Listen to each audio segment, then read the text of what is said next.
कि आप सब मेरे साथ रियो पहुंचे हुए हमारे 119 खिलाड़ियों के लिए, उनके हौसले अफजाई के लिए मेरे साथ बोलेंगे, भारत माता की,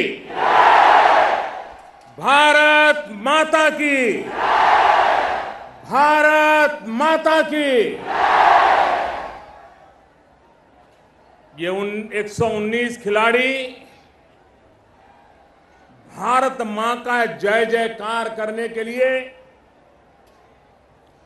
कठोर तपस्या करके, कड़ी मेहनत करके वहां पर पहुंचे हैं। हर कसौटी से पार होकर के निकले हैं। जीतने के संकल्प को लेकर के चले हैं और वो जीत अपना नाम दर्ज कराने के लिए नहीं, वो जीत हिंदुस्तान के 125 करोड़ देशवासियों की आन बान शान के लिए है।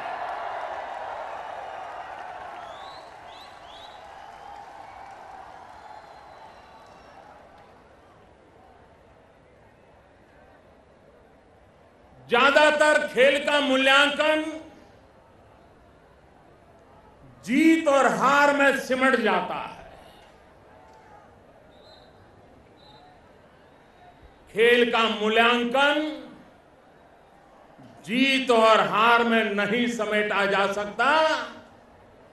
खेल खिलाड़ी जूझने के लिए तैयार होता है, अपनी पूरी ताकत से, कौशल्य से, स्टैमिना से देश के मान सम्मान के लिए जूझता रहता है। यही उसकी सबसे बड़ी कसौटी होती है। मुझे विश्वास है कि 125 करोड़ देशवासियों की शुभकामनाओं के साथ ये हमारे 119 खिलाड़ी भारत की प्रतिष्ठा को बढ़ाने में अपना सब कुछ झोंक देंगे, ये मुझे विश्वास है। और जब विदेश में हमारा दल जाता है, सिर्फ वो खेल के मैदान में हिंदुस्तान नजर नहीं आता है। पूरे ओलंपिक के दरमियान उसका बोलना, चालना, बैठना, उठना, मुझे विश्वास है कि हमारे खिलाड़ी, हमारे भारत का ये दल पूरे दुनिया के दिल को जीतने में अवश्य सफल होगा। उनके आचरण से, व्यवहार से भारत की महान विरासत का परिचय करवाएगा। आज हम रियो में बड़ी आस लगा करके बैठे हैं कि हमारे खिलाड़ी वहां क्या क्या करते हैं। भारत एक शताब्दी से ज्यादा समय से ओलंपिक खेलों के साथ जुड़ा हुआ है। 100 साल से भी ज्यादा समय से हम जुड़े हुए हैं। कम अधिक मात्रा में हमारे खिलाड़ियों को अवसर मिला है, लेकिन करीब करीब 100 साल से भी ज्यादा समय के बाद पहली बार 119 खिलाड़ियों का बड़ा दल हम रियो पहुंचाने में सफल हुए हैं।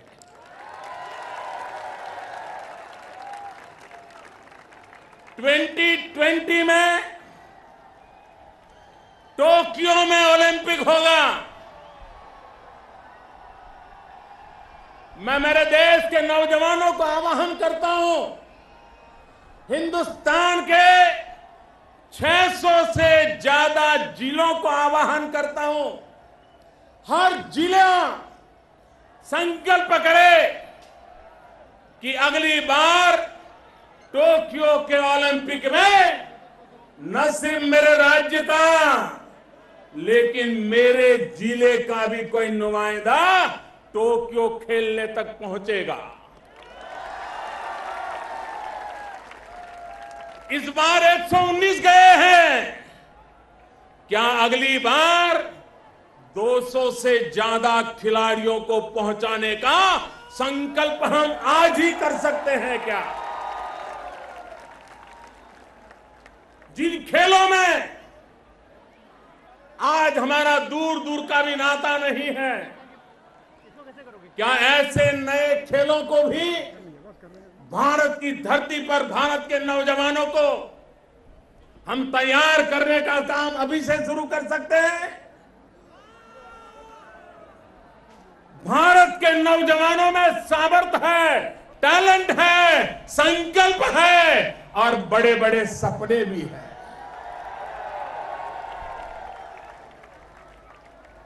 इस बार हमें ज्यादा समय नहीं मिला, 2 साल हुए हमारी सरकार बने, लेकिन आते ही हमने पूरे डिपार्टमेंट को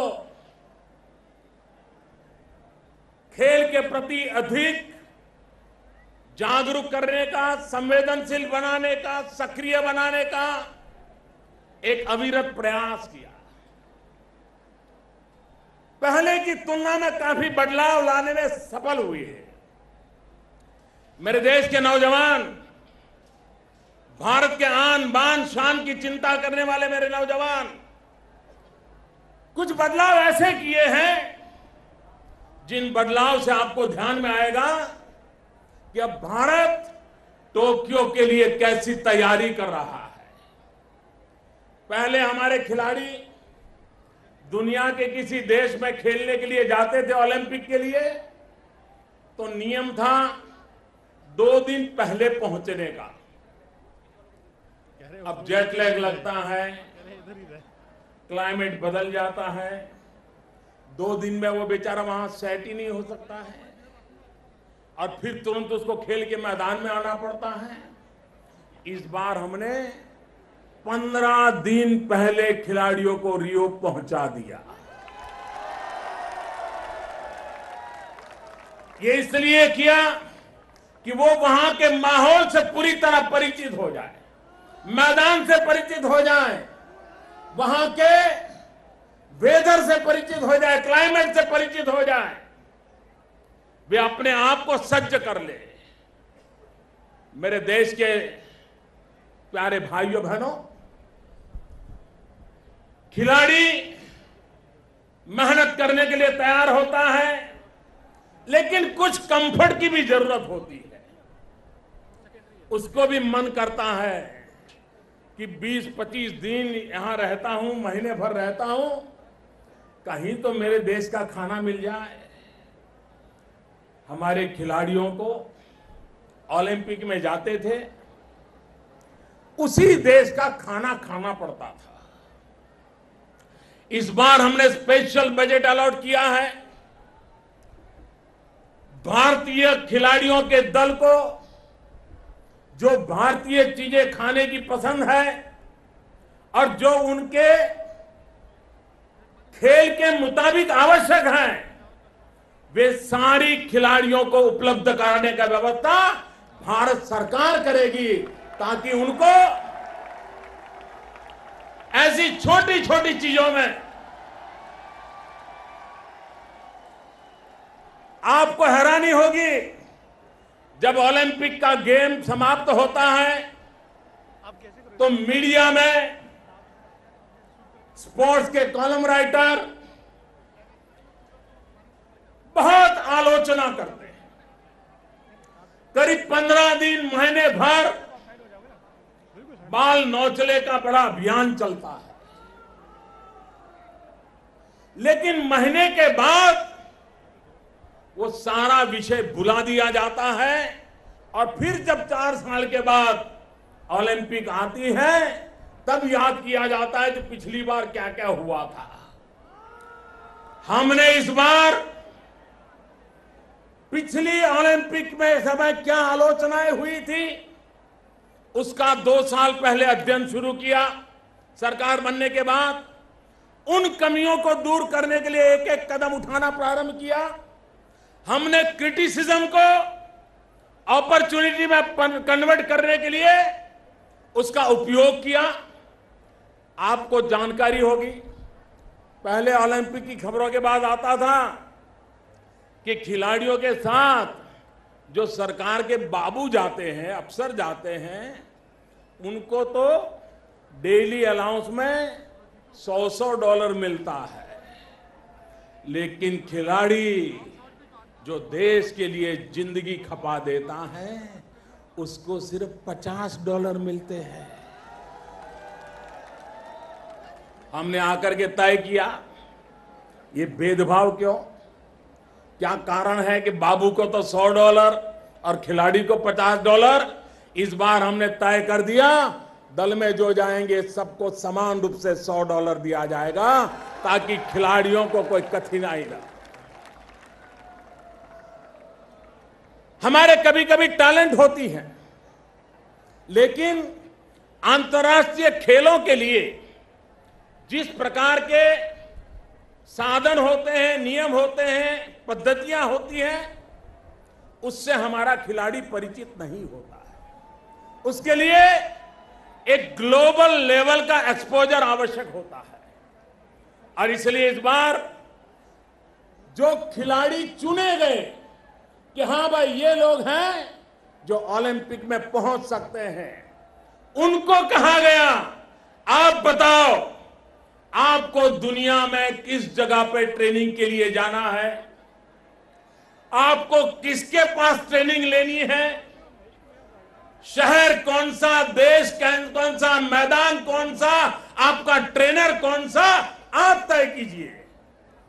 पहली बार देश के खिलाड़ियों ने अपनी पसंद का इंटरनेशनल ट्रेनर पसंद किया, अपनी पसंद का देश तय किया, अपनी पसंद का मैदान तय किया और भारत सरकार ने एक एक खिलाड़ी के पीछे 30 लाख रुपए से लेकर के 1.5 करोड़ रुपया तक खर्च किया। एक समय था ओलंपिक को ध्यान में रखते हुए ज्यादा से ज्यादा 15 करोड़ 20 करोड़ का बजट रहता रहा करता था।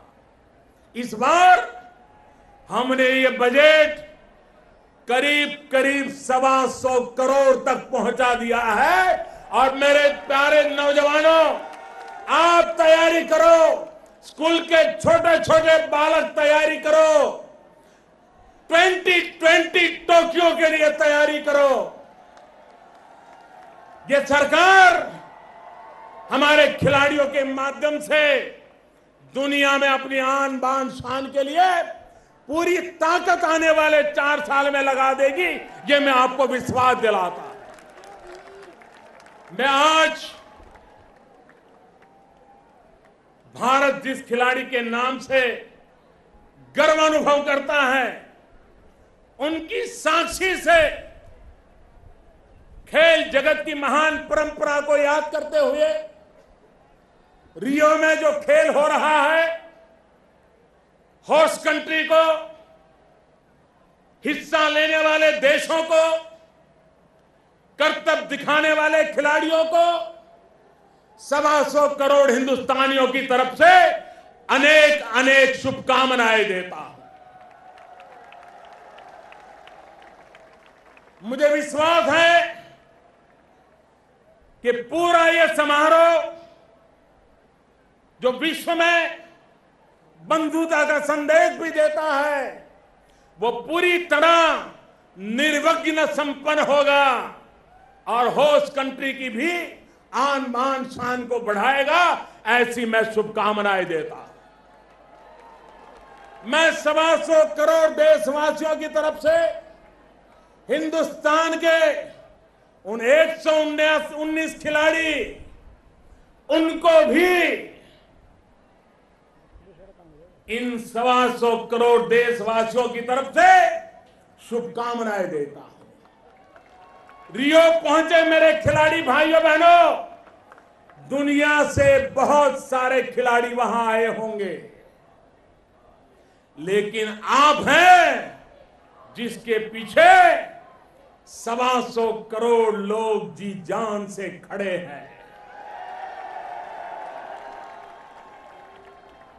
जब 15 अगस्त को हम हिंदुस्तान में आजादी की 70वीं जयंती का तिरंगा फहराएंगे, मुझे विश्वास है इसी कालखंड में रियो में भी हर दिन कहीं न कहीं तिरंगा फहराने का सौभाग्य प्राप्त होगा।